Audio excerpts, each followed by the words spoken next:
Gold trusted gold buyers. మీరు తాకట్టు పెట్టిన బంగారాన్ని విడిపించి ఈ రోజు ఉన్న మార్కెట్ ధరకు కొనబడను. చాలా వేదికల మీద చాలాసార్లు మాట్లాడినా ఇవాళ ఈ వేదిక మీద మాట్లాడాలంటే నిజంగా భయంగా కూడా ఉంది. ఎందుకంటే వచ్చిన అందరూ కూడా మనస్సు విప్పి ఎంత ఆత్మీయంగా మాట్లాడారు, ఎంత అనుబంధంతో ఎంత ప్రేమతో మాట్లాడారు అని చూస్తే ఒకళ్ళ నుంచి ఒకళ్ళు మాట్లాడేశారు. నేను ఇంతమంది ఎవరు చూసినా అందరూ అద్భుతంగా మాట్లాడేశారు, నేను మాట్లాడగలనో లేదో అని భయం వేసింది. నిజంగా నాకు భయం వేసింది. అందులో రాజేంద్ర ప్రసాద్ వచ్చినప్పుడు మరీ భయం అయిపోయింది. గణేష్ చూస్తే దుమ్ము దులిపెళ్ళాడు. ఏదైనా అసలు అందరి అంటే మనందరితో ఒక స్కూల్ సార్. నిజంగా చెప్పాలంటే కుటుంబ కథా చిత్రాలు ఉండాలి, నీట్గా అందరూ చూసేటట్టు ఫ్యామిలీలో అందరూ కలిసిమెలిసి చూసే సినిమాలు చేయాలి, అనుకున్న టైం ప్రకారం ఫినిష్ చేయాలి, తక్కువ బడ్జెట్లో సినిమా చేసి లాభాలు వచ్చేటట్టుగా చూసుకోవాలి, అలాగే నిర్మాతని కాపాడేటట్టు నిర్మాతను నిలబడేటట్టుగా చేయాలి అని ఒక అద్భుతమైన భావంతో ఉన్నాం మనం అందరం కూడా. మరి రాజేంద్ర ప్రసాద్ గారు ఎన్ని సినిమాలు అలాంటివి చేశారు, ఎంత పెద్ద హిట్స్ చేశారో. చిన్న బడ్జెట్తో పెద్ద హిట్, పెద్ద సినిమా తీసి సూపర్ హిట్ అవ్వచ్చు, అది వేరు. ఒక చిన్న సినిమా తీసి ఆ సినిమా సూపర్ హిట్ అవ్వటం అనేది గొప్ప విషయం. అలాంటి సంస్థలు బ్రహ్మాండమైంది. పోనీ ఏదో మాట్లాడదామని 4 పాయింట్లు దగ్గర పెట్టుకొని వచ్చా. ఏమో ఆ ఏబీలో మొత్తం చెప్పేశాడు అన్నీ. ఇంతకుముందు మాట్లాడిన వాళ్ళందరూ అన్నీ మాట్లాడేశారు. స్నేహం గురించి మాట్లాడదాం అనుకున్నా, ఒక నాగిరెడ్డి, ఒక చక్రపాణి, బాపు రమణ, మళ్ళీ అచ్చిరెడ్డి గారు, కృష్ణారెడ్డి గారు, నేను మాట్లాడదామని అనుకుంటే అది మొత్తం దుమ్ము దులిపేశాడు, చీల్చి చెండాడేశాడు. దాంట్లో చాలా బాగుందమ్మా, ఏవి చాలా బాగుంది, అద్భుతంగా చేసావు. అంటే ఒక్కటి కూడా అందులో అతిశయోక్తి అనేది లేకుండా నిండుగా చాలా చక్కగా అద్భుతంగా చేశారు. నిజంగా వీళ్ళిద్దరు స్నేహాన్ని మాత్రం మెచ్చుకోవాల్సిందే సార్. సినిమా ఇండస్ట్రీలో ఇద్దరు పార్ట్నర్స్ కలిపి సినిమా తీయటం అనేది కూడా ఎక్కడ జరగదంటే జరుగుతుంది కానీ నిలబడదు.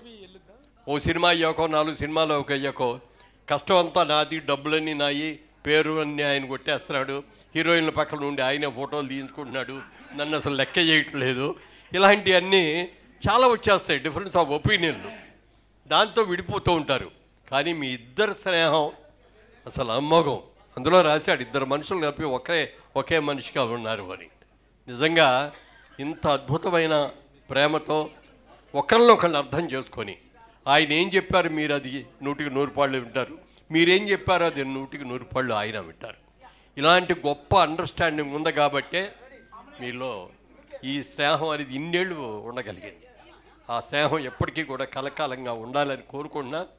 తర్వాత కృష్ణారెడ్డి గారిని చూస్తే నాకు చాలా ఈర్ష్యగా ఉంటుందండి. ఎందుకంటే చెప్పాల్సిందే, ఎప్పుడు చూసినా ట్రిమ్ముగా ఉంటాడు ఆయన. మంచి అదే అక్కడికే వస్తున్నా. అందరూ నన్ను ఏమో ట్రిమ్గా ఉన్నావు, బాగున్నావు అయ్యా అంటారు. కానీ ఆయన చూస్తే నాకు ఈయనలాగా నేను ఫిట్గా, అంటే కండలు తిరిగి ఉంటాయి అట్లా చూస్తాడు. కానీ అయినా ఆ చట్టు చూడండి, చేతులు మడత పెట్టిన తర్వాత భుజాలు చూడండి, అది చూడండి. అప్పుడో ఇప్పుడు కాస్త ఎక్కువ తింటే పొట్ట కనపడుతుంది నాకు. ఎప్పుడు ఆయనలో పొట్ట పెరిగినట్టు చూడలే ఆయన దొరకు.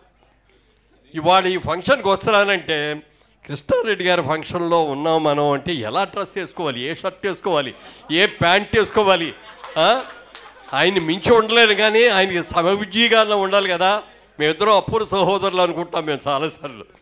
ఫంక్షన్కి వెళ్ళగానే ఆయన ఏం చొక్కా వేసుకున్నాడు, ఏం గెటప్లో ఉన్నాడు, ఏం షూ వేసాడు, మనం ఏం వేసుకోవాలి, ఇక్కడ దెబ్బతిన్నామా అని అనుకుంటూ ఉంటాం. చాలా సంతోషం అండి. వాళ్ళ నిజంగా మీకు ఎంతమంది ఆత్మీయులు ఉండటం చాలా గొప్ప విషయం. మీరు ఎన్ని కోట్లు సంపాదించారు అన్నది ముఖ్యం కాదండి, ఎంతమందికి లైఫ్ ఇచ్చారు, ఎన్ని అద్భుతమైన చిత్రాలని నిర్మించారు, మీరు దర్శకత్వం వహించారు. ఆయన రాగానే ఆ పగడాల పడవ గుర్తుకొచ్చేది నాకు. మంచి పాటలు ఉన్నాయి. ఆ రోజున మాట్లాడిన దాంట్లో బిఎస్ రావు గారు మా ఫ్రెండ్ కూడా వచ్చి ఆయన ఒక కాళ్ళ దగ్గర నుంచి నాకు ఆ గ్రామ్ఫోన్ రికార్డు ఫోటో కూడా పంపించారు. అది మీకు కూడా పంపించాను. అద్భుతమైన పాటలు అన్నమాట. ఆ సినిమా రిలీజ్ కాకపోవటం వాళ్ళ దురదృష్టం, మన దురదృష్టం, మీ దురదృష్టం తెలియదు. కానీ ఒక మంచి సినిమాగా అయి ఉండేది. ఏదైనా మళ్ళీ మా రాజేంద్ర ప్రసాద్ చెప్పేసి మీరు డైరెక్టర్గా అద్భుతంగా ఉంటారు, మీరు రండి. ఎందుకంటే దాసరి నారాయణరావు గారి తర్వాత మళ్ళీ అన్ని రంగాల్లోనూ ఇన్ని డిపార్ట్మెంట్స్లో యాక్ట్ చేయగలిగిన వ్యక్తి ఎవరు ఉండరు. అందాక దాసరి గారు ఆ మాట అన్నప్పుడు నేను కూడా ఉన్నాను. నాకంటే నువ్వు ఒకటి ఎక్కువ అయ్యా, నేను అన్నీ చేశాను కానీ మ్యూజిక్ డైరెక్టర్ చేయలేదు, అది నువ్వు కూడా చేసావని. మీకు మ్యూజిక్ నాలెడ్జ్ చాలా ఎక్కువ. మీ సినిమాలన్నీ చూస్తూ ఉంటే, మీ సినిమాల పాటలన్నీ కూడా వింటూ ఉంటే ఎంత అవగాహన అండి. దర్శకుడికి ముఖ్యంగా కావాల్సింది screenplay, writing capacity, music, editing, ఇట్లన్నింటిలో కూడా మీరు సిద్ధహస్తులు మీరు. కాబట్టి ఇన్ని హిట్ సినిమాలు తీయగలిగారు, ఇంతమంది ఆత్మీయుల్ని మీరు పెంచుకున్నారు.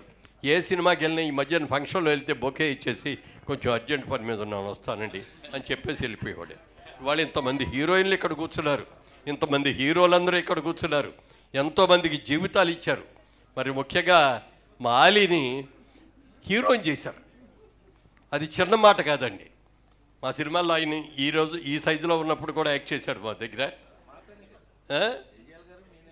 అదే ఆయన్ని అంత మంచి హీరో. ఎన్ని సినిమాలు చేశాను ఆయన హీరోలుగా? 55 సినిమాలు హీరోయిన్ చేశారంటే దానికి మీరే కారణం. ఎందుకంటే ఉన్నది నిజం చెప్పాలి, పొగట్టానికి కాదు నేను వచ్చింది. మీరు నాకు ఎలాగో వేషాలు ఎవరు. కృష్ణారెడ్డి గారు చేసే నెక్స్ట్ సినిమాలో మురళీమోహన్ గారు డెఫినెట్గా నటిస్తారు. అబ్బో, థ్యాంక్ యూ అండి. ఆయన ఎలాగో మీరన్నా ఇవ్వండి సార్.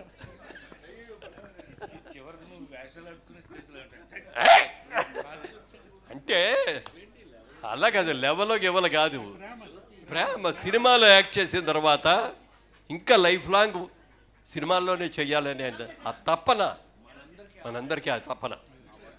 ఇవాళ డబ్బుల కోసం కాదు, ఒక మంచి క్యారెక్టర్ చేయాలి, ఒక మంచి డైరెక్టర్ దగ్గర చేయాలి. ఇప్పుడు ఎందుకంటే ఆయన భావాలు మా భావాలు చాలా దగ్గరగా ఉంటాయి. మేము తీసిన సినిమాలు, మా బ్యానర్లో మేము చేసిన సినిమాలు, మీ బ్యానర్లో మీరు చేసిన సినిమాలు చూస్తే చాలా దగ్గర సంబంధం ఉంటాయి. ఇవాళే వచ్చేటప్పుడు ఏదో చూస్తే కృష్ణారెడ్డి గారు హీరోయిన్లు ఎవరో కూడా పవిటి పక్క జారితో ఒప్పుకోడు అన్నాడు. నిజం కూడా అంతే. సంసారపక్షంగా ఉండాలి. కుటుంబంలో ఉన్న పెద్దలు, చిన్నలు, అక్క, తమ్ముడు, లేకపోతే అన్న, చెల్లెలు అందరు కలిసి కూర్చొని చూడాలి అంటే అంత నీట్గా చూస్తేనే చూస్తారు. కాబట్టి నా స్కూల్ కూడా ఇదే రండి. ఎక్కడ కూడా సెక్స్ అప్పీల్ అనే మా దాంట్లో ఇచ్చేది కాదు. ఏ డైరెక్టర్ తీసినా కూడా, నేను డైరెక్ట్ చేయలేదు కానీ మా డైరెక్టర్లు వచ్చిన వాళ్ళందరూ కూడా మా బ్యానర్ గురించి తెలుసుకొని వాళ్ళు కూడా ఇక్కడ ఈ వద్దులే అని చేశారు. మీ స్నేహం చిరకాలం కలకాలం ఉండాలని మళ్ళీ మేమందరం మీ దగ్గరికి వచ్చి 100 సినిమాలు ఫంక్షన్ చేయడానికి రావాలని మనస్ఫూర్తిగా కోరుకుంటున్నాను. Good luck sir, God bless.